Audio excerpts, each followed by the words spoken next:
দিদি ফ্যান ঠিক করার জন্য ফোন করেছিলেন? হ্যাঁ ফোন করেছিলাম তো। ওই যে ফ্যান দেখুন তো কি হয়েছে, 4-5 দিন ধরে চলছেই না।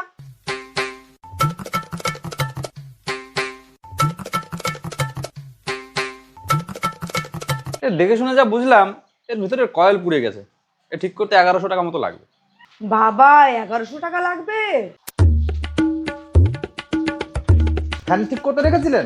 তোমাকে তো 3-4 দিন আগে থেকে ফোন করেছি ফ্যান ঠিক করে দিয়ে দাও, সেই জন্য তুমি তো আসছোই না। সেই জন্য এই মিস্ত্রিকে ফ্যান ঠিক করতে ডেকেছি। এসছো যখন দেখেই যাও ফ্যানে কি হয়েছে।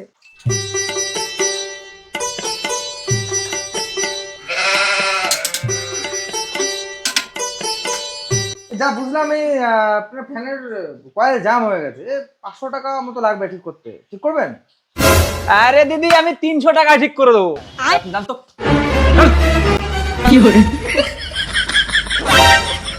ঠিক আছে তাহলে ঠিক করে দাও।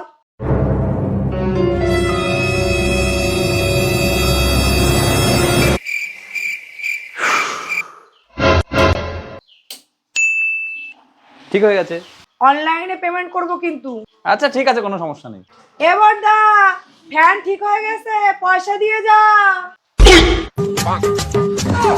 ওই দিন দেখি আপনার স্ক্যানারটা দিন।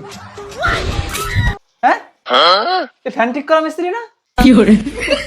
আরে এটা আমার দাদা।